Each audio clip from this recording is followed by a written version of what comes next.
Mon mari m'a quitté pour une femme plus jeune et a emmené toute notre famille à son mariage à l'étranger. Il m'a envoyé un texto, sois parti quand nous reviendrons. Je déteste les vieilles choses. Je travaille dur, donc je mérite une nouvelle vie. Quand ils sont revenus en riant, ils n'ont trouvé qu'un terrain vide là où se dressait autrefois notre maison. Leurs visages sont devenus blancs.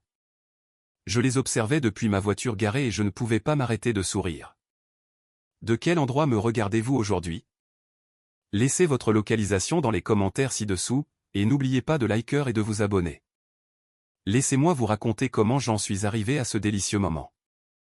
Assise dans ma vieille Citroën 2CV, un mardi à 14 h, je regardais mon ex-mari infidèle, Nicolas Moreau, et sa jeune épouse, Manon Petit, fixer un terrain parfaitement entretenu et désespérément vide là où se trouvait autrefois notre belle maison de campagne, un havre de paix en Normandie estimé à près de 800 000 €. Oh, l'expression sur le visage de Nicolas était inestimable.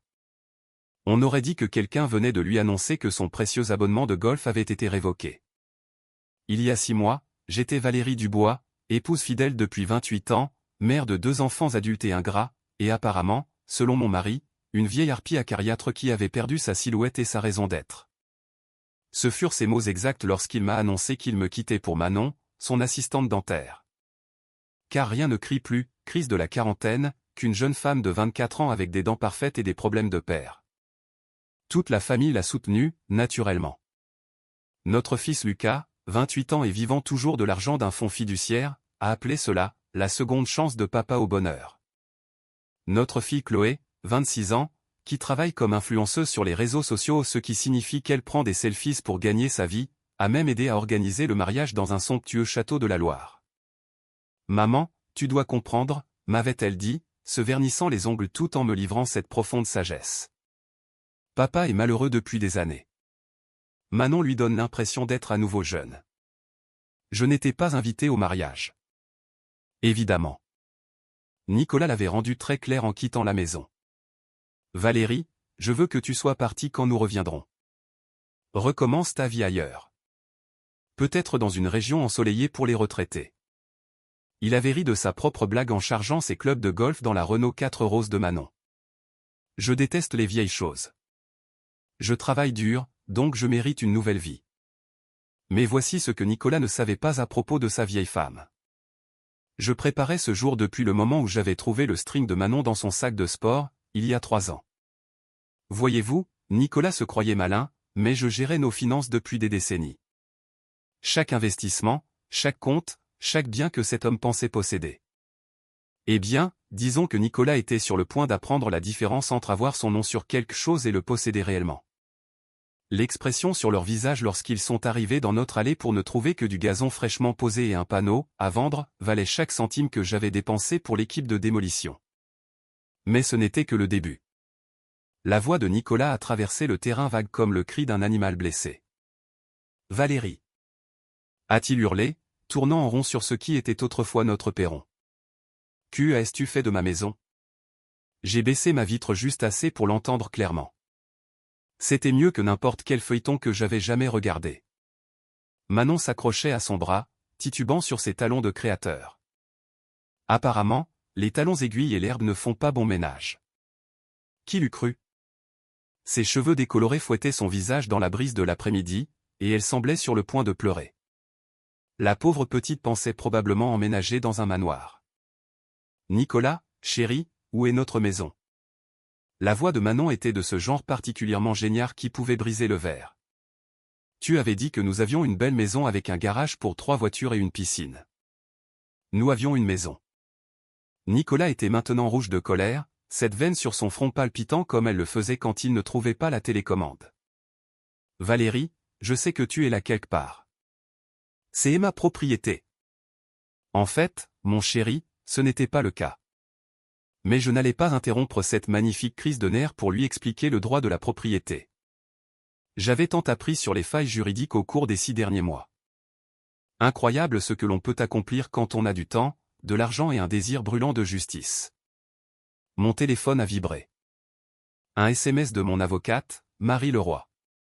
Démolition terminée. Il ne peut rien faire légalement. Profitez du spectacle. Marie avait 68 ans, était vive comme l'éclair et gérait des divorces compliqués depuis 40 ans. Quand je lui avais exposé mon plan, elle avait souri comme un requin repérant du sang dans l'eau. Nicolas était maintenant en train de composer frénétiquement un numéro sur son téléphone, probablement celui de son avocat, le pauvre homme qui pensait que ce serait une simple séparation des biens. Je l'avais rencontré une fois, un petit homme nerveux qui n'arrêtait pas d'essuyer ses lunettes en disant « C'est très inhabituel », toutes les 5 minutes lors de nos réunions. « Comment ça, la maison a été légalement vendue ?» La voix de Nicolas s'est brisée. J'y vivais. Mon nom était sur l'acte de propriété. Vérifiez encore. J'ai presque eu pitié de lui. Presque. Puis je me suis souvenu de la nuit où il était rentré, empestant le parfum à la vanille de Manon, et m'avait dit que je devrais envisager de mettre à jour mon apparence parce que l'entretien est important dans un mariage. Le même homme qui n'avait pas mis les pieds dans une salle de sport depuis que Mitterrand était président me donnait des conseils de beauté. Manon avait commencé à pleurer, de vraies larmes ruinant son maquillage soigneusement appliqué. Nicolas, j'ai quitté mon travail. J'ai abandonné mon appartement. Tu m'as promis que nous aurions une belle maison ensemble. Nous l'aurons, bébé. C'est juste un malentendu. Nicolas transpirait à travers sa chemise estivale colorée, une chemise que je lui avais achetée pour Noël il y a 3 ans. Valérie est juste vindicative. Nous allons arranger ça. C'est à ce moment-là que la Peugeot 308 de Lucas est arrivée. Mon cœur a fait un petit bond, me demandant si, peut-être, juste peut-être, un de mes enfants montrerait une certaine inquiétude pour sa mère. Mais non, Lucas a sauté de sa voiture, l'air paniqué. Pas pour moi, mais pour la maison manquante où il avait prévu de squatter entre 2 projets. Papa, qu'est-ce qui est arrivé à la maison, bordel? Ta mère, cette folle, voilà ce qui est arrivé. A craché Nicolas. Et ça, c'était sa deuxième erreur. La première était de me tromper. La seconde était de me traiter de folle devant témoins, car j'enregistrais toute cette magnifique débâcle sur mon téléphone et mon avocate allait adorer ces images. Papa, tu ne peux pas être sérieux. Lucas regardait le terrain vide comme s'il pouvait magiquement faire pousser une maison en se concentrant assez fort. Où sommes-nous censés vivre? Nous trouverons une solution, mon fils. Nicolas essayait de paraître calme, mais sa voix avait cette tonalité aiguë qu'elle prenait quand il était sur le point de paniquer. C'est juste temporaire.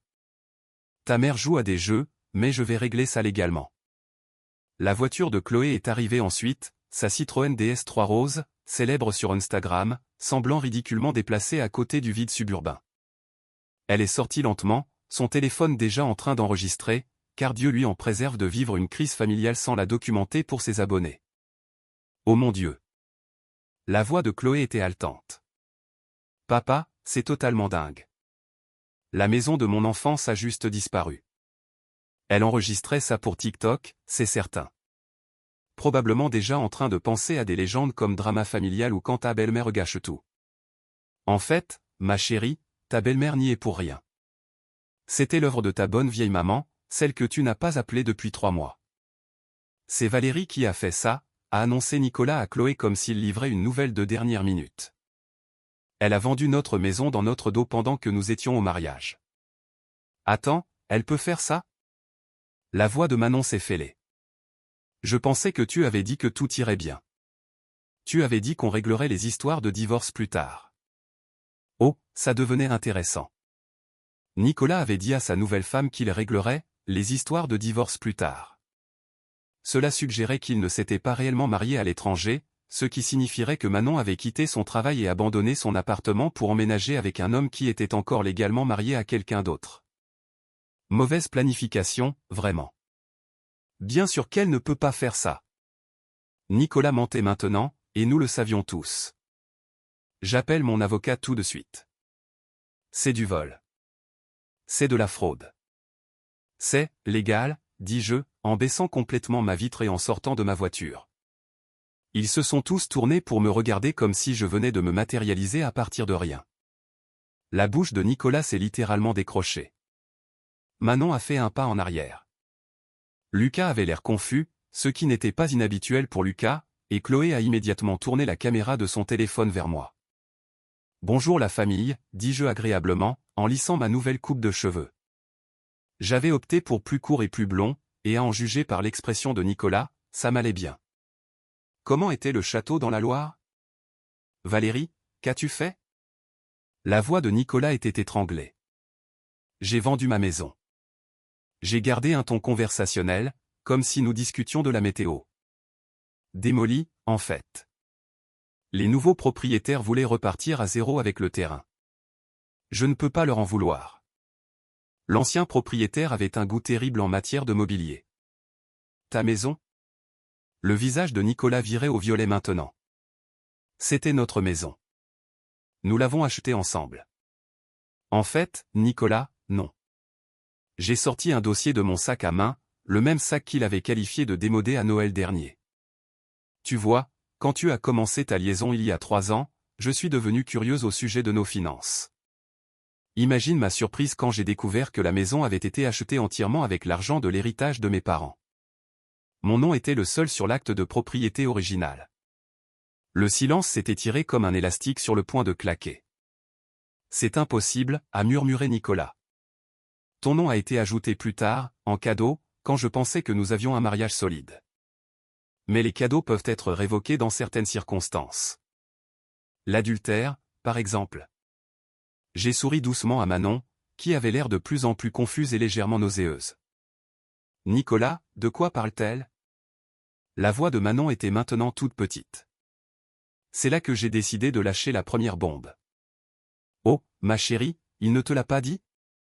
Nicolas et moi sommes toujours mariés. La couleur a quitté le visage de Manon si vite que j'ai cru qu'elle allait s'évanouir. Toujours mariés?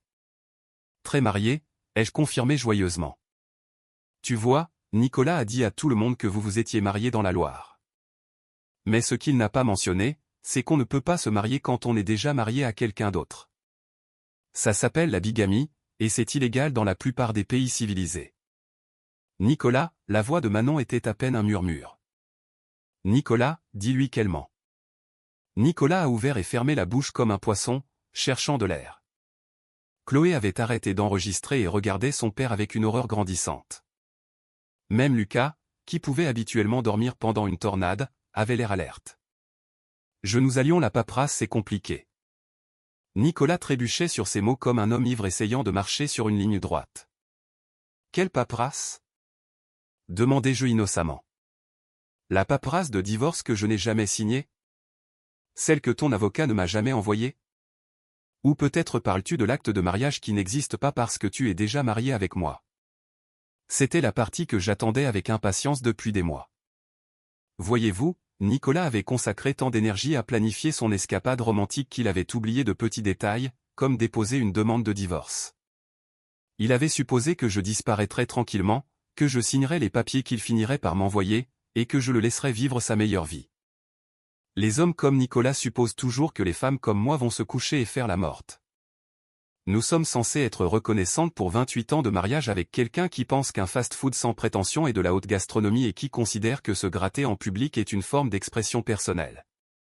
Donc, vous avez eu une cérémonie d'engagement, continuai-je, appréciant la façon dont Nicolas transpirait. Très mignon. Totalement sans valeur légale, mais mignon. Vous, Manon a finalement retrouvé sa voix, et elle était assez stridente pour réveiller les voisins. Vous avez tout gâché. Nous avions des projets. Nous allions être heureux. Ah oui? J'ai incliné la tête avec sympathie. Et ces projets incluaient de vivre dans ma maison, de dépenser MON argent, et de jouer la belle-mère pour MES enfant pendant que je disparaissais commodément? Comme c'est attentionné de votre part de planifier ma vie pour moi. Maman, c'est vraiment tordu. Chloé me regardait comme si elle me voyait pour la première fois. Tu ne peux pas simplement détruire la vie des gens parce que tu es en colère. Vraiment? Demandai-je. Ton père a détruit ma vie quand il a décidé qu'un mariage était quelque chose dont il pouvait se débarrasser dès qu'il s'ennuyait. Il a pris nos enfants, nos amis, notre cercle social, et a essayé de prendre notre maison. La seule chose qu'il n'a pas prise, c'est mon cerveau. Lucas tapait frénétiquement sur son téléphone, cherchant probablement un autre endroit où vivre. Le bébé du fonds fiduciaire était sur le point de découvrir que les fonds fiduciaires ne durent pas éternellement quand on ne travaille pas vraiment. Où sommes-nous censés aller? A exigé Nicolas. J'ai des droits. J'avais des affaires dans cette maison. Ai-je corrigé, au passé. Et en fait, tes affaires sont dans un garde-meuble de l'autre côté de la ville, box 247. Le loyer est payé jusqu'à la fin du mois. Je lui ai tendu une petite clé. Après ça, tu te débrouilles. Un garde-meuble? Nicolas a regardé la clé comme si c'était une souris morte. Tu as mis mes affaires dans un garde-meuble? J'ai gardé ce qui comptait pour moi et j'ai donné le reste à des œuvres de charité. C'est incroyable le peu de choses qui comptaient vraiment quand j'y ai réfléchi. C'était vrai. 28 ans de bric-à-brac accumulés et les seules choses que j'avais gardées étaient les photos de famille et la porcelaine de ma grand-mère. Tout le reste ne faisait que prendre de la place. Nicolas se tenait là, tenant la clé, l'air perdu et confus. Pendant une seconde, j'ai presque eu pitié de lui. Presque. Puis Manon a de nouveau ouvert la bouche. Ce n'est pas fini, espèce de vieille folle. Et c'est là que j'ai affiché mon plus grand sourire de la journée. Parce que Manon venait de commettre sa première erreur sérieuse. Elle m'avait menacé devant témoin alors que j'enregistrais. Mon avocate allait se régaler avec ça. Mais plus important encore, elle venait de me donner l'excuse parfaite pour la phase 2 de mon plan. Vieille folle, ai-je répété, en sortant mon téléphone et en m'assurant qu'il enregistrait toujours. C'est intéressant. Dis-moi, Manon, quel âge penses-tu que j'ai? Assez vieille pour être complètement désespérée et pathétique. Manon s'énervait vraiment maintenant. Son petit visage parfait était tordu de rage. Pas étonnant que Nicolas t'ait quitté. Tu es amère et cruelle. Et j'ai 52 ans, l'interrompis-je calmement. J'ai 52 ans. Nicolas en a 55. Cela fait de moi 3 ans de moins que ton petit ami. Mais je suppose que quand on a 24 ans, tout le monde de plus de 30 ans a l'air ancien. L'âge n'est qu'un chiffre, a rétorqué Manon. Mais sa voix manquait de conviction. Tu as absolument raison, ai-je convenu. Tout comme faillite n'est qu'un mot. La tête de Nicolas s'est redressée d'un coup. Qu'est-ce que ça veut dire? Oh, je ne l'ai pas mentionné? J'ai regardé ma montre comme si j'étais en retard pour un rendez-vous. Nicolas, chéri, tu te souviens de ce prêt professionnel que tu as co-signé l'année dernière? Celui pour la brillante start-up de crypto-monnaie de Lucas? Lucas est devenu très calme. Maman, tu ne ferais pas ça. Ne ferais pas quoi? Exiger le remboursement du prêt qui a 3 mois de retard? Le prêt que tu as personnellement garanti avec la signature de ton père? J'ai regardé Nicolas avec une fausse inquiétude. Tu as bien lu les documents avant de les signer, n'est-ce pas? Le visage de Nicolas était passé du rouge au blanc, puis à une couleur verdâtre maladive. Lucas, tu avais dit que c'était juste une formalité. Tu avais dit que l'entreprise était garantie de réussir.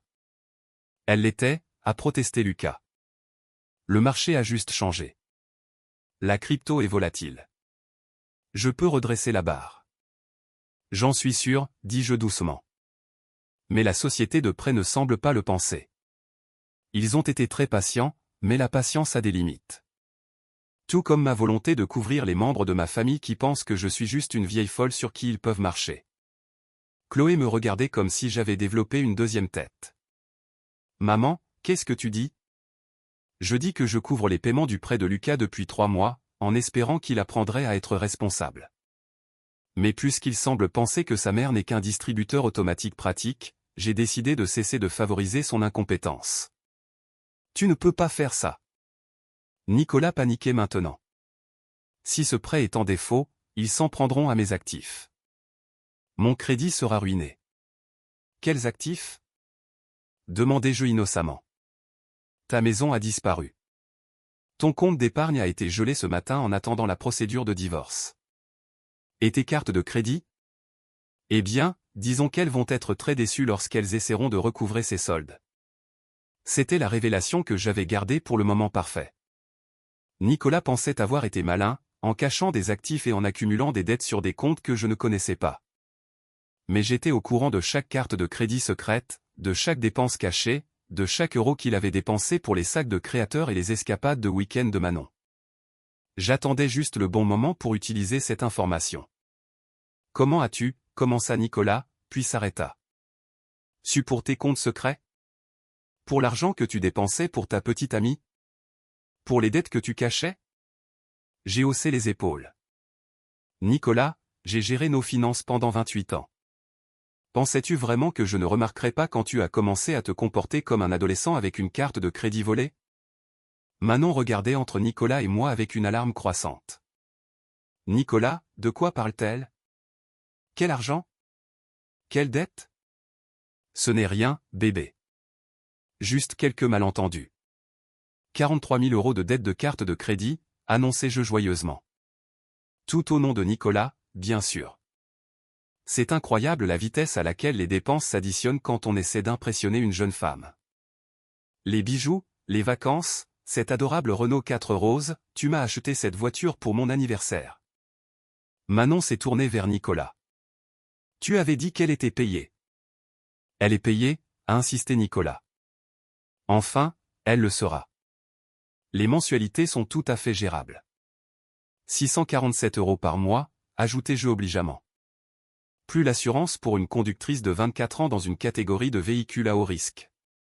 Ça fait 300 € de plus par mois. Manon faisait des calculs dans sa tête, et à en juger par son expression, les chiffres ne donnaient pas le résultat espéré. Nicolas, dit-elle lentement. Tu m'as dit que tu étais riche. Tu as dit que l'argent n'était pas un problème. Ce n'est pas un problème. Valérie est juste vindicative. Une fois le divorce finalisé, j'aurai la moitié de tout. La moitié de quoi? L'interrompis-je.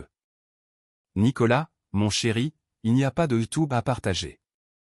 Il n'y a que des dettes. Des montagnes de dettes, tout à ton nom. Et c'est là que je l'ai vu. Le moment exact où Manon a réalisé qu'elle avait quitté son travail, abandonné son appartement et s'était attachée à un homme qui était non seulement toujours marié, mais aussi complètement fauché. Le moment exact où elle a compris qu'elle avait échangé son indépendance contre un fantasme qui n'allait jamais se réaliser. C'était magnifique. Attends. Manon agitait les mains comme si elle essayait de dissiper de la fumée. Nicolas, tu m'as dit que tu possédais une entreprise prospère. Tu as dit que tu prévoyais de prendre ta retraite dans 5 ans. Je possède une entreprise, a protesté Nicolas, mais sa voix manquait de sa confiance habituelle. Bâtiment du Bois est rentable depuis 15 ans. Bâtiment du Bois, j'ai éclaté de rire pour la première fois de la journée. Oh, chérie, c'est adorable. Parle-lui de Bâtiment du Bois, Nicolas. Dis-lui qui en est vraiment le propriétaire. Le silence de Nicolas fut une réponse suffisante, mais je m'amusais trop pour m'arrêter là. Tu vois, Manon, Nicolas aime dire aux gens qu'il possède une entreprise de construction. Ce qu'il ne mentionne pas, c'est que Bâtiment du Bois m'appartient entièrement. Nicolas est un employé. Un employé bien payé, je te l'accorde, mais juste un employé. Ce n'est pas c'est impossible, balbutiait Nicolas. Vraiment? Devrais-je appeler Stéphane Martin et lui demander qui signe son chèque de paie? Stéphane était le contremaître de Nicolas, un homme bon qui dirigeait les opérations réelles depuis des années pendant que Nicolas jouait au golf et disait aux gens qu'il était un chef d'entreprise. Ou peut-être devrions-nous demander aux impôts, puisque je déclare les impôts de l'entreprise depuis 15 ans. C'était ma partie préférée de tout le plan. Nicolas avait passé tant d'années à s'attribuer le mérite de mon travail, de mon argent, de mes décisions, qu'il avait fini par croire à ses propres mensonges. Il pensait vraiment posséder l'entreprise, même si chaque document légal montrait clairement mon nom comme unique propriétaire. Mais j'ai bâti cette entreprise, a crié Nicolas. J'ai travaillé 60 heures par semaine pendant des années. Tu as travaillé pour moi, les jeux corrigés. Et tu as été très bien payé pour ton travail. Mais posséder une entreprise, ça demande de la paperasse, Nicolas. De la paperasse légale, le genre de choses que je gère parce que tu détestes les trucs ennuyeux comme les contrats et les formulaires fiscaux. Chloé enregistrait à nouveau, mais cette fois, elle avait l'air plus confuse qu'excitée. Maman, tu es en train de dire que papa ne possède rien en fait? C'est exactement ce que je dis. Votre père vit de mon argent, dans ma maison, travaille pour mon entreprise et dépense mon crédit depuis des années. Les seules choses qu'il possède vraiment sont ses clubs de golf et cette ridicule collection de chemises estivales colorées. Elle ment. Nicolas s'est tourné désespérément vers Lucas. Mon fils, tu sais que je réussis. Tu as vu les camions de l'entreprise, les chantiers. J'ai vu les camions de l'entreprise de maman, a dit Lucas lentement. Et je pouvais presque voir les pièces s'assembler dans sa tête. C'est maman qui m'a appris les licences commerciales et le droit fiscal. C'est maman qui m'a montré comment lire les états financiers. Pauvre Lucas. Pas le couteau le plus affûté du tiroir, mais au moins, il commençait à comprendre la situation. C'est de la folie, a déclaré Manon. J'appelle ma mère. Je rentre à la maison. Ça pourrait être un problème, a dit Nicolas doucement. Qu'est-ce que tu veux dire? Tu as dit que tu avais abandonné ton appartement. Parce que tu as dit que nous allions nous marier. Parce que tu as dit que nous vivrions dans ta belle maison. Manon devenait hystérique maintenant, sa voix grimpant vers une fréquence qui dérangeait probablement les chiens à trois pâtés de maison. On peut arranger ça, a insisté Nicolas. Mais même lui ne semblait plus convaincu. Arranger quoi? Demandai-je agréablement. Nicolas, tu n'as pas de maison, pas d'argent, pas d'actifs, et une montagne de dettes. Manon n'a pas de travail, pas d'appartement, et apparemment aucune relation légale avec toi malgré ce qu'elle pensait être un mariage. Lucas a une entreprise en faillite et un prêt qu'il ne peut pas rembourser. Chloé a bien, en fait, Chloé a sa carrière d'influenceuse, donc elle s'en sortira probablement. Merci, maman, a marmonné Chloé. De rien, ma chérie. J'ai regardé le groupe, tous me fixant comme si j'étais une forme de vie extraterrestre. Ça a été amusant, mais j'ai rendez-vous avec mon avocate dans 1 heure. Nous finalisons les papiers du divorce et discutons de l'ordonnance restrictive. Ordonnance restrictive? La voix de Nicolas s'est cassée. Oh, oui. Tu vois, quand tu m'as envoyé ce texto me disant de disparaître à votre retour, et quand tu m'as traité de vieille harpie acariâtre devant témoins, et quand ta petite amie ici m'a traité de vieille folle et a dit ce n'est pas fini et bien, cela constitue du harcèlement, voire un comportement menaçant. Manon était devenue très silencieuse. Fille intelligente. Malheureusement pour elle, il était trop tard pour le silence. Marie pense que nous avons un excellent dossier pour une ordonnance restrictive qui vous empêcherait tous de me contacter, de vous approcher à moins de 150 mètres de ma nouvelle résidence, ou de tenter d'interférer avec mes opérations commerciales. Ta nouvelle résidence? A demandé Nicolas faiblement. J'ai souri et sorti mes clés de voiture. Je ne l'ai pas mentionné? J'ai acheté un charmant appartement en centre-ville. Achat au comptant, bien sûr. Résidence sécurisée, excellente sécurité, et absolument aucune place pour des enfants ingrats ou des maris infidèles. C'est là que j'ai porté le coup de grâce de la phase 2. Oh, et Nicolas, tu devrais vérifier tes emails. Les papiers du divorce ont été déposés ce matin. Comme tu n'as jamais répondu à aucune des notifications précédentes, et comme tu commets l'adultère depuis 3 ans, ce sera ce qu'on appelle un divorce par consentement mutuel. Je garde tout. Tu n'as rien. Et ta petite amie va apprendre ce que c'est que de sortir avec un homme d'âge moyen, fauché, sans abri et avec un crédit épouvantable. Je suis remonté dans ma Citroën 2CV et j'ai démarré le moteur, baissant la vitre une dernière fois. Passez une merveilleuse journée, tout le monde. Et souvenez-vous, je travaille dur, moi aussi. Donc, je mérite ma nouvelle vie. En m'éloignant, je pouvais les voir dans mon rétroviseur, debout sur le terrain vide comme les survivants d'une catastrophe naturelle, essayant de comprendre ce qui venait de les frapper. Mais je n'en avais pas encore fini avec eux. La phase 3 allait être encore meilleure. 3 semaines plus tard, j'étais assise dans mon nouvel appartement en centre-ville, sirotant du vin sur mon balcon avec vue sur les lumières de la ville, quand mon téléphone s'est mis à sonner. L'identifiant de l'appelant affichait le numéro de Lucas. J'ai hésité à répondre, mais la curiosité l'a emporté. Allô, Lucas. Maman, il faut qu'on parle. Sa voix était différente. Fatigué, vaincu, peut-être. Je peux passer? Je suis désolé, mais ce n'est pas possible. Il y a une ordonnance restrictive, tu te souviens? Tu devrais rester à 150 mètres de mon immeuble. Maman, s'il te plaît. Je sais qu'on a tout gâché. Je sais que papa a tout gâché. Mais là, ça devient incontrôlable. J'ai pris une autre gorgée de vin. À travers mes baies vitrées, je voyais la ville scintiller en dessous de moi comme une boîte à bijoux. Ma nouvelle vie était belle, calme et entièrement mienne. Qu'est-ce qui devient incontrôlable, exactement, Lucas? Tout. Papa dort dans sa voiture. Manon est retournée chez ses parents et ne répond plus à ses appels. Chloé fait comme si tout ça n'était jamais arrivé, mais elle se fait démolir sur les réseaux sociaux parce que quelqu'un a posté une vidéo du terrain vide. Quelle malchance. Je ne ressentais pas la moindre pitié pour aucun d'entre eux. Et la société de près, ils sont vraiment agressifs, maman. Ils appellent papa au travail enfin, à ton entreprise, et ils menacent de saisir son salaire. C'est comme ça que fonctionne le recouvrement de créances, Lucas. Tu empruntes de l'argent, tu le rembourses. Si tu ne le rembourses pas, ils te forcent à le rembourser. Concept simple. Mais il ne peut pas se permettre les paiements. Pas avec le loyer, les paiements de la voiture et tout le reste. C'était la partie que j'attendais. La partie où ils reviendraient en rampant, réalisant exactement à quel point j'avais maintenu leur vie à flot. Lucas, laisse-moi te poser une question. Quand ton père vivait dans ma maison, mangeait la nourriture que j'achetais, conduisait les voitures que je payais et travaillait dans mon entreprise, combien contribuait-il aux dépenses du ménage? Silence à l'autre bout du fil. Je vais te le dire. 0. Nicolas n'a pas payé ses propres frais de subsistance depuis plus d'une décennie. Tout ce qu'il gagnait allait à ses hobbies, ses jouets, ses petites amies.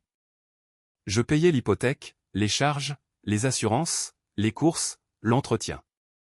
J'ai subventionné tout son style de vie pendant qu'il disait aux gens qu'il était un homme d'affaires prospère. Maman, je ne savais pas. Vous ne vouliez pas savoir. Aucun de vous ne voulait savoir d'où venait l'argent tant qu'il continuait d'arriver. Vous avez juste supposé que je serais toujours là, à toujours payer les factures, à toujours nettoyer vos dégâts. Ce n'est pas juste. Vraiment? Lucas, tu as 28 ans. Tu n'as jamais eu d'emploi stable, jamais payé de loyer, jamais même acheté tes propres courses. Ton père a 55 ans et n'a jamais équilibré un chéquier. Chloé gagne de l'argent en prenant des selfies, mais n'a jamais payé sa propre assurance. Vous êtes tous des enfants sur le plan financier. Je pouvais l'entendre respirer lourdement à l'autre bout du fil. Qu'est-ce que tu veux qu'on fasse? Demanda-t-il finalement. Je veux que vous grandissiez. Je veux que vous appreniez ce que c'est que de travailler pour quelque chose au lieu de l'avoir tout cuit dans le bec. Je veux que vous compreniez ce que j'ai ressenti pendant 28 ans, à être considérée comme acquise par des gens qui étaient censés m'aimer. D'accord. D'accord. J'ai compris. Nous avons profité. Nous avons été ingrats. Mais maman, ce qui est fait est fait. On ne peut pas avancer? On ne peut pas redevenir une famille? Nous n'avons jamais été une famille, Lucas. Nous étions une femme élevant 3 grands enfants qu'il a traités comme une employée de maison. Ça a piqué, je pouvais le sentir. Tant mieux. Peut-être que ça le motiverait à réfléchir réellement à ses choix de vie. Et maintenant? Tu vas juste laisser papa être sans abri? Me laisser faire faillite? Lucas, je ne laisse rien arriver. Vous êtes des adultes qui faites des choix d'adultes et qui faites face aux conséquences d'adultes. Ça s'appelle la vraie vie. Mais tu pourrais nous aider. Tu as l'argent. L'entreprise se porte bien. Et voilà. La vraie raison de l'appel. Il n'était pas désolé de la façon dont il m'avait traité. Il n'était pas intéressé à faire amende honorable ou à reconstruire notre relation. Il voulait juste que je règle leurs problèmes et que je leur fasse un autre chèque. Tu as raison, dis-je calmement. J'ai de l'argent et l'entreprise se porte très bien. Stéphane Martin est un excellent contremaître et sans ton père pour interférer avec les opérations, nous sommes en fait plus efficaces que jamais. Attends, comment ça, sans papa? Oh, c'était intéressant. Nicolas ne leur avait pas encore dit qu'il avait perdu son emploi. Ton père a été licencié il y a 2 semaines. Appels personnels excessifs pendant les heures de travail, utilisation des ressources de l'entreprise à des fins personnelles et un ensemble de comportements inappropriés qui affectaient le moral. Tu as viré papa? J'ai viré un employé qui n'accomplissait pas ses tâches. Le fait qu'il ait été mon mari est sans pertinence pour les opérations commerciales. Lucas est resté silencieux un long moment. Puis, maman, tu nous détruis. Non, Lucas. Je vous laisse vous détruire vous-même. Je ne fais juste plus le ménage après. Ce n'est pas la mère que je connais. Tu ne m'as jamais connu, dis-je tristement. Tu connaissais une femme qui avait trop peur de perdre sa famille pour se défendre. Tu connaissais quelqu'un qui préférait être malheureuse que seule. Cette femme est partie, et elle ne reviendra jamais. J'ai raccroché avant qu'il ne puisse répondre. Dehors, la ville bourdonnait de vie et de possibilités. Mon vin était à la température parfaite. Mon appartement était juste assez calme, et je n'avais absolument personne à m'occuper, sauf moi-même. C'était le meilleur sentiment du monde.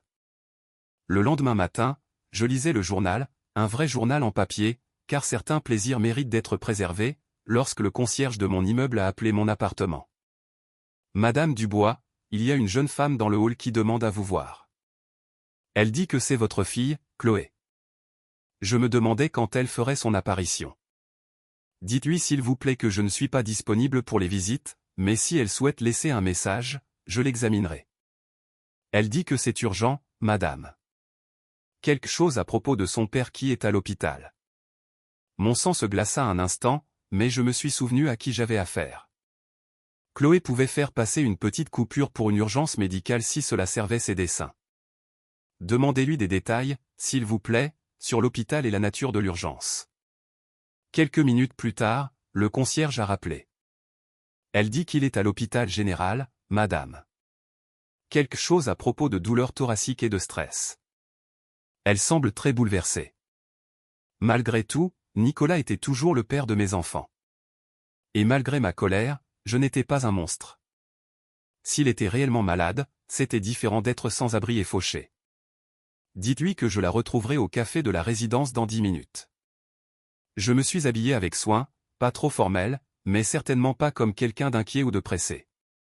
Si c'était une tactique de manipulation, je voulais qu'il soit clair que je ne tombais pas dans le panneau. Chloé était assise à une table d'angle quand je suis arrivé, son téléphone face cachée pour une fois, son maquillage habituellement parfait pour Instagram maculé de larmes qui semblaient authentiques. Maman. Elle s'est levée en me voyant, et pendant un instant, elle ressemblait à la petite fille qui se glissait dans mon lit pendant les orages. Chloé, parle-moi de ton père. Elle se rassit lourdement. Il s'est effondré au travail hier. Enfin, sur le chantier de Stéphane, je suppose. Stéphane a appelé l'ambulance. Qu'ont dit les médecins? Palpitation cardiaque induite par le stress, hypertension artérielle. Ils veulent le garder en observation, mais, elle s'interrompit, l'air mal à l'aise. Mais il n'a plus d'assurance depuis que tu l'as viré et il ne peut pas payer les factures d'hôpital. Voilà. La vraie raison de cette rencontre. Chloé, ton père avait une assurance par le biais de Bâtiment du Bois pendant 15 ans parce que je la fournissais.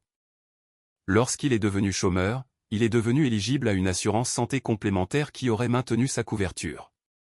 Une assurance santé complémentaire?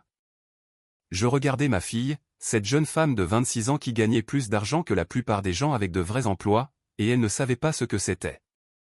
C'est une assurance privée que les gens peuvent souscrire pour compléter les remboursements de la sécurité sociale. Ton père a reçu toute la documentation. Il a choisi de ne pas payer les primes. Chloé semblait sincèrement confuse. Pourquoi n'aurait-il pas payé son assurance? Parce que les primes sont chères et que ton père vit dans sa voiture tout en dépensant le peu d'argent qu'il a à essayer de reconquérir Manon. Les priorités. Il essaie de reconquérir Manon? La voix de Chloé s'est élevée. Maman, elle ne veut même pas lui parler. Elle a posté sur Instagram qu'elle avait esquivé une balle et parlé des faux riches. Elle sort déjà avec quelqu'un d'autre. J'ai presque eu pitié de Nicolas. Presque. Se faire larguer par quelqu'un qui ne sortait avec vous que pour l'argent devait faire mal. Surtout quand vous découvrez qu'elle vous a remplacé en moins d'un mois. C'est malheureux pour ton père. Mais ce n'est pas mon problème. Maman, il est à l'hôpital. Parce qu'il a fait des choix qui ont entraîné du stress et des problèmes de santé.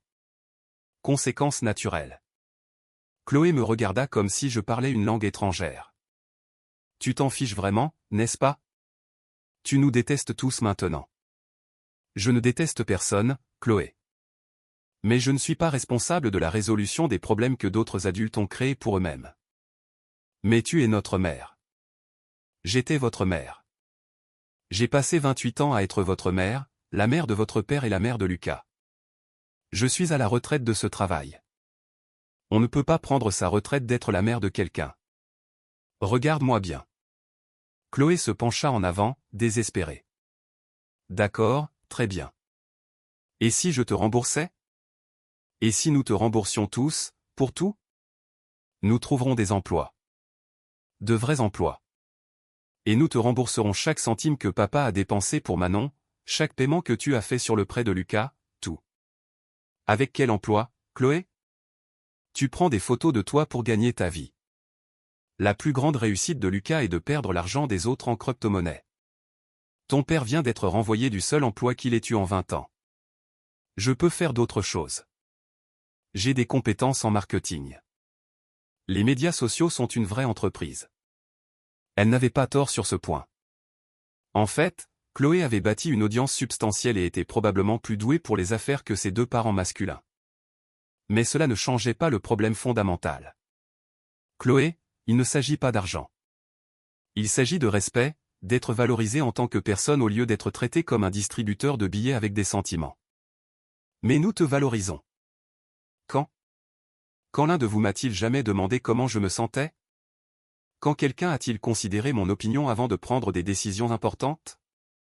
Quand l'un de vous m'a-t-il traité comme si j'avais de l'importance pour autre chose que mon chéquier? Chloé ouvrit la bouche, puis la referma. Parce qu'elle ne pouvait pas trouver d'exemple, et nous le savions toutes les deux. Ton père m'a envoyé un texto pour me dire de disparaître à son retour de son faux mariage. Il a dit qu'il détestait les vieilles choses et qu'il méritait une nouvelle vie. Tu as aidé à planifier ce mariage, Chloé. Tu as choisi son bonheur au détriment de celui de ta propre mère. Je pensais que tu irais bien. Tu vas toujours bien. Tu trouves toujours des solutions. J'allais bien. J'ai trouvé une solution. J'ai trouvé comment être heureuse sans les gens qui ne voulaient pas de moi. Chloé pleurait à nouveau. Et cette fois, je soupçonnais que les larmes étaient pour elle-même plutôt que pour son père. Alors c'est tout? Tu vas laisser papa mourir à l'hôpital, laisser Lucas faire faillite et ne plus jamais nous parler? Ton père n'est pas en train de mourir, Chloé. Il fait des crises d'angoisse parce que son style de vie irresponsable l'a finalement rattrapé. Lucas ne fait pas faillite à cause de moi. Il fait faillite parce qu'il a emprunté de l'argent pour un plan d'affaires stupide et a ensuite dépensé l'argent en jouets au lieu de construire l'entreprise. Je me suis levé pour partir, mais Chloé m'a attrapé le poignet. Maman, s'il te plaît, je t'en supplie. Aide-nous une dernière fois. Je promets que les choses seront différentes. J'ai regardé sa main sur mon poignet, puis son visage. Chloé, tu veux savoir à quoi ressemble différent? J'ai doucement retiré sa main. Différent, c'est quand ton père commencera à payer ses propres factures. Différent, c'est quand Lucas trouvera un travail qui n'implique pas de demander de l'argent aux autres. Différent, c'est quand tu m'appelleras juste pour parler, pas parce que tu as besoin de quelque chose. Mais si nous faisions ces choses? Nous pardonnerais-tu? Le pardon et la confiance sont deux choses différentes, ma chérie. Et la confiance doit se mériter. Je suis parti, la laissant assise dans le café avec ses larmes, son téléphone et sa soudaine compréhension que les actions ont des conséquences. Même quand on est jeune, joli et habitué à obtenir ce que l'on veut. Mais en remontant dans l'ascenseur jusqu'à mon appartement, je ne pouvais pas chasser l'image de Nicolas dans un lit d'hôpital, seul et effrayé. Car malgré tout, une partie de moi se souvenait encore de l'homme dont j'étais tombée amoureuse 30 ans auparavant. C'était la partie dont je devrais me méfier le plus. La partie qui pourrait encore être vulnérable à la manipulation. La partie qui pourrait encore vouloir sauver des gens qui ne voulaient pas se sauver eux-mêmes. C'était la partie qui pouvait tout gâcher. 2 jours plus tard, Marie Leroy m'a appelé avec une nouvelle qui a tout changé. Valérie, nous devons nous voir immédiatement. Quelque chose est survenu dans la procédure de divorce que vous devez savoir. 1 heure plus tard, j'étais assise dans son bureau, la regardant étaler des documents sur son bureau avec l'efficacité d'un croupier à Las Vegas. Nicolas a été occupé, dit-elle sans préambule. Plus occupé que nous ne le pensions. Que veux-tu dire? Marie m'a tendu un épais dossier. Il a déposé une contre-requête pour le divorce. Il prétend que vous avez caché des actifs, manipulé les finances, et que la démolition de la maison était une destruction de biens matrimoniaux. Il demande la moitié de tout, y compris l'entreprise. J'ai éclaté de rire. Il n'a aucune chance. La maison était légalement à moi. L'entreprise est légalement à moi. Et j'ai des documents pour chaque transaction financière. C'est ce que je pensais aussi.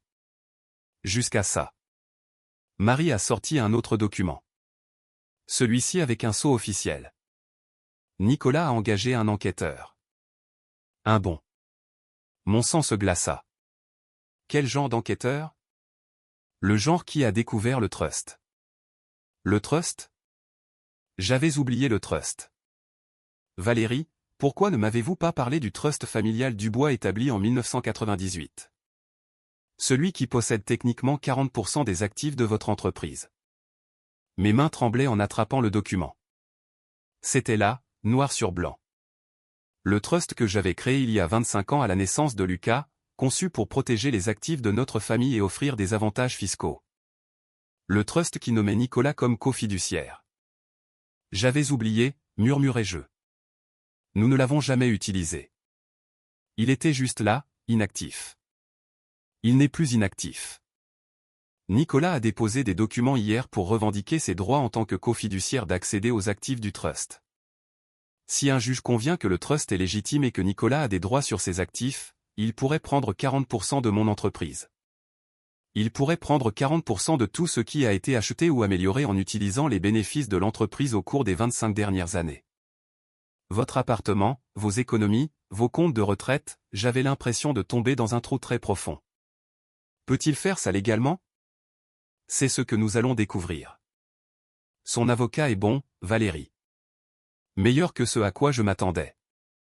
Ce n'est pas le divorce simple que je pensais que nous gérions. J'ai passé le reste de la journée dans le bureau de Marie, passant en revue chaque document, chaque contrat, chaque dossier financier. Le soir, le tableau était clair et terrifiant. Nicolas pourrait bien gagner.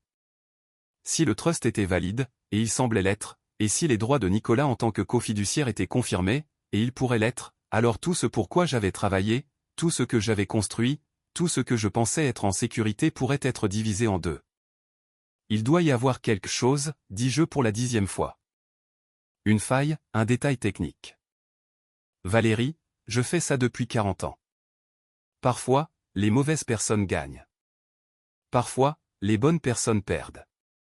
Parfois, la loi ne se soucie pas de la justice. Cette nuit-là, assise dans mon bel appartement, regardant ma belle vue, j'ai réalisé que je pourrais tout perdre. Nicolas, dormant dans sa voiture et faisant des crises de panique, pourrait finir avec la moitié de tout ce pourquoi j'avais travaillé.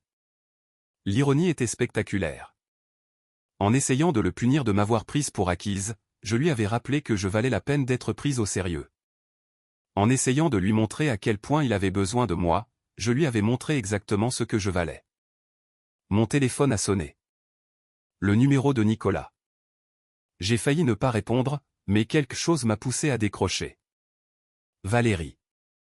Sa voix était différente, plus forte, plus confiante qu'elle ne l'avait été depuis des semaines. Que veux-tu, Nicolas? Je veux conclure un marché. Quel genre de marché? J'abandonne la plainte concernant le trust. Tu abandonnes l'ordonnance restrictive et la procédure de divorce. Nous redevenons mari et femme et nous prétendons que rien de tout cela n'est jamais arrivé. Absolument pas. Pense-y, Valérie. Tu me donnes une autre chance et je te rends ton argent. Je reste avec toi et tu restes riche. Gagnant-gagnant. Nicolas, tu m'as trompé. Tu m'as humilié. Tu as essayé de voler ma maison et mon entreprise. Tu m'as dit que j'étais vieille et sans valeur. J'ai fait des erreurs. Je traversais une crise de la quarantaine. Ça arrive à tout le monde. Ça n'arrive pas à tout le monde. Ça arrive aux gens égoïstes qui pensent que leurs sentiments comptent plus que la vie des autres. Valérie, sois pragmatique. Si ça va au tribunal, tu pourrais perdre des millions. Des millions. Ta fierté vaut-elle vraiment autant? C'est là que j'ai réalisé quelque chose qui a tout changé. Nicolas n'appelait pas d'une position de faiblesse. Il appelait d'une position de force parce qu'il pensait détenir toutes les cartes. Il pensait que je serais si terrifié de perdre mon argent que je le reprendrais juste pour le garder. Il pensait que j'étais toujours la même femme effrayée qui préférait être malheureuse que seule. Il avait tort. Nicolas, dis-je calmement. Laisse-moi te poser une question. Combien penses-tu que je vaux? Qu'est-ce que tu veux dire? Ma valeur nette. Combien penses-tu que j'ai? Je ne sais pas. Quelques millions, peut-être. Essaie encore. Silence à l'autre bout du fil. Nicolas, tu as vécu avec moi pendant 28 ans, mais tu n'as jamais prêté attention à ce que je faisais réellement. Tu n'as jamais regardé les vrais états financiers, jamais posé de questions sur les investissements, jamais demandé pourquoi je travaillais si tard, ou pourquoi j'étais toujours au téléphone avec des avocats et des comptables. Valérie, qu'est-ce que tu dis? Je dis que tu n'as aucune idée de ce pourquoi tu te bats vraiment, et tu es sur le point de découvrir pourquoi c'est un problème. J'ai raccroché et j'ai appelé Marie. Marie, il est temps pour la phase 4. Prépare-toi à montrer à Nicolas exactement ce qu'il a pris pour acquis toutes ces années. La phase 4. Celle où il découvrirait que le trust est le moindre de ses soucis. Parce que Nicolas venait de commettre sa dernière erreur. Il avait menacé de prendre ce qui était à moi, en supposant que j'aurais trop peur de me battre. Il était sur le point d'apprendre la différence entre quelqu'un qui a peur de tout perdre et quelqu'un qui est prêt à tout brûler juste pour le voir pleurer. L'audience au tribunal était prévue pour le vendredi suivant à 9 h. Nicolas est arrivé dans son seul costume restant, le bleu marine que je lui avais acheté pour notre anniversaire il y a 3 ans. Il avait l'air confiant, presque suffisant, comme un homme certain de gagner au loto. Il n'avait aucune idée de ce qui allait lui tomber dessus. Marie et moi avons pris nos places en face de Nicolas et de son avocat, un homme aux yeux vifs nommé Maître Philippe Durand, qui avait bâti sa réputation sur des affaires financières complexes. Maître Durand avait clairement fait ses devoirs, et je pouvais voir l'épais dossier de documents qu'il avait préparé.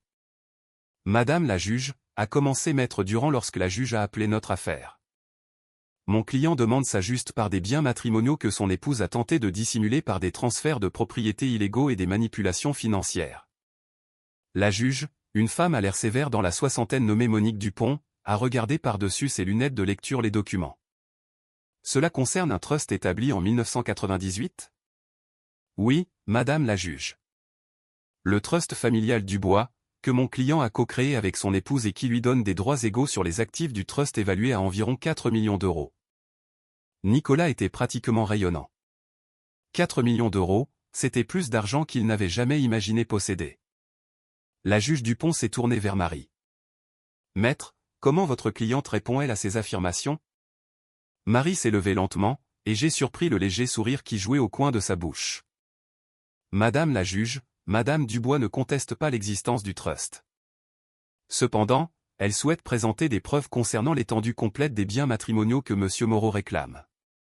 Procédé. Marie a ouvert son propre dossier et en a sorti une seule feuille de papier. Madame la juge, M. Moreau a basé sa réclamation sur l'hypothèse que le trust familial Dubois représente la majorité des actifs de son épouse. Cependant, il opérait avec des informations incomplètes. Elle a remis des copies du document à la juge, à Maître Durand et à Nicolas. Le visage de Nicolas est devenu blanc en le lisant. Madame la juge, a poursuivi Marie. La valeur nette totale de Madame Dubois n'est pas de 4 millions d'euros, comme le croyait M. Moreau. Selon cette déclaration financière certifiée préparée par le cabinet d'expertise comptable Leclerc et Associés, la valeur nette actuelle de Madame Dubois est d'environ 47 millions d'euros. Le silence était total dans la salle d'audience. La bouche de Nicolas pendait comme une barrière cassée. Le trust familial Dubois représente moins de 10% des actifs totaux de Madame Dubois. La majorité de sa fortune provient d'investissements immobiliers, de portefeuilles d'actions et d'entreprises qui ont été achetées et développées en utilisant l'argent de son héritage, et non des biens matrimoniaux. La juge Dupont lisait la déclaration financière avec les sourcils levés. Madame Dubois, est-ce exact? Je me suis levé. Oui, madame la juge. Mon mari a vécu avec moi pendant 28 ans, mais il ne s'est jamais intéressé à nos finances au-delà de dépenser de l'argent. Il n'a aucune idée de ce que j'ai construit pendant notre mariage. De plus, a poursuivi Marie, Madame Dubois souhaite présenter des preuves que M. Moreau a systématiquement volé sur les comptes matrimoniaux dans le but de mener une liaison extra-conjugale. Elle a remis un autre dossier, celui-ci épais de relevés de cartes de crédit, de relevés bancaires et de reçus. Au cours des 3 dernières années, M. Moreau a dépensé environ 127 000 euros de fonds matrimoniaux en cadeaux, voyages et dépenses liées à sa relation avec mademoiselle Manon Petit. Cela représente un détournement de biens matrimoniaux. L'avocat de Nicolas lui chuchotait frénétiquement à l'oreille, mais Nicolas avait l'air sur le point d'être malade. Madame la juge, a dit Marie, portant le coup de grâce. Madame Dubois est prête à offrir un règlement à Monsieur Moreau. Quel genre de règlement? Monsieur Moreau peut conserver ses effets personnels, sa voiture, et recevoir un paiement unique de 50 000 € en échange de la renonciation à toutes les réclamations sur les biens matrimoniaux, les actifs de l'entreprise et les fonds du trust. De plus, il devra rembourser les 127 000 € qu'il a détournés, soit en espèces, soit par saisie sur salaire sur une période n'excédant pas 10 ans. Nicolas tremblait maintenant. Valérie, tu ne peux pas être sérieuse. Je l'ai regardé directement pour la première fois de la journée. Nicolas, tu voulais une nouvelle vie. C'est ta nouvelle vie. Tu peux accepter le règlement et partir avec 50 000 €, ce qui est plus que ce que tu mérites, ou tu peux te battre et repartir avec rien, sauf une accusation criminelle pour détournement de fonds. Détournement de fonds?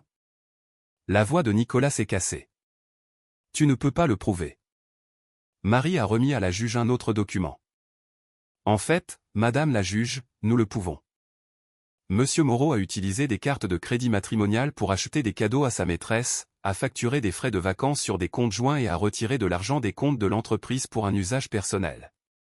Tout cela est documenté. La juge Dupont en avait assez vu. Monsieur Moreau, je vous suggère d'examiner ce règlement très attentivement. Sur la base des preuves présentées, votre femme a des motifs pour des poursuites pénales qui vous laisseraient avec bien moins de 50 000 €. Nicolas a regardé son avocat désespérément, mais Maître Durand secouait la tête.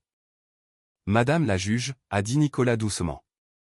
Je voudrais demander une suspension de séance pour examiner le règlement. Vous avez 15 minutes. Dans le couloir, Nicolas s'est approché de moi, les larmes aux yeux. Valérie, je n'avais aucune idée de l'argent, de tout ce que tu avais construit. Je n'ai jamais voulu, tu n'as jamais voulu te faire prendre, les jeux corrigés. Nicolas, tu as passé tout notre mariage à me traiter comme une employée de maison pendant que je bâtissais un empire. Tu pensais que j'étais juste une femme au foyer dépendante que tu pouvais jeter quand tu t'ennuyais. J'ai été stupide. J'ai été égoïste. On ne peut pas arranger ça? On ne peut pas réessayer. J'ai regardé cet homme que j'avais autrefois aimé. Cet homme qui avait partagé mon lit pendant 28 ans et je n'ai ressenti absolument rien. Nicolas, prends le règlement. Utilise les 50 000 € pour recommencer. Trouve un travail. Trouve un appartement. Apprends à être responsable de toi-même. Peut-être qu'un jour tu comprendras ce que tu as jeté. Et si je ne prends pas le règlement? Alors je porterai plainte au pénal, et tu passeras les prochaines années en prison pour détournement de fonds. C'est ton choix. Nicolas a signé les papiers 10 minutes plus tard. En sortant du palais de justice, Marie m'a serré la main. C'est l'affaire la plus satisfaisante que j'ai traitée depuis des années. Comment vous sentez-vous d'être libre? J'ai levé les yeux vers le ciel de l'après-midi, j'ai respiré l'air frais de l'automne et j'ai souri. Comme une victoire. 6 mois plus tard, j'étais assise sur la plage derrière ma nouvelle maison. Pas un appartement, mais une vraie maison de campagne sur la côte bretonne, avec un jardin et assez d'espace pour la vie que je construisais. Mon téléphone a sonné. C'était Chloé. Maman, j'ai trouvé un travail. Un vrai travail. Coordinatrice marketing pour une entreprise locale. Je voulais que tu le saches. C'est merveilleux, Chloé. Comment ça te plaît? C'est dur. Plus dur que ce que je pensais. Mais j'apprends des choses sur les affaires, sur la responsabilité, sur ce que signifie mériter quelque chose au lieu de l'avoir tout cuit. Je suis fier de toi. Maman, est-ce qu'on pourrait peut-être prendre un café un de ces jours? J'aimerais te parler du travail. Et peut-être que j'aimerais apprendre à te connaître. La vraie toi, pas juste la maman qui réparait tout pour nous. J'ai regardé l'océan, les vagues qui déferlaient sans fin, emportant le vieux et apportant le nouveau. J'aimerais beaucoup ça. Vraiment? Vraiment. Mais Chloé, on paie chacune notre part pour le café. Elle a ri. Et pour la première fois depuis des années, cela semblait authentique. Marché conclu, maman. C'est juste. En raccrochant, j'ai réalisé que c'était à ça que ressemblait la victoire. Pas la vengeance, pas la punition, mais la simple satisfaction d'être valorisé pour qui j'étais au lieu de ce que je pouvais fournir. J'avais 52 ans, une fortune de 47 millions d'euros, et j'étais enfin complètement libre. Et le meilleur dans tout ça? Je ne faisais que commencer. Musique, merci de votre écoute. N'oubliez pas de vous abonner et n'hésitez pas à partager votre histoire dans les commentaires. Votre voix compte. Musique.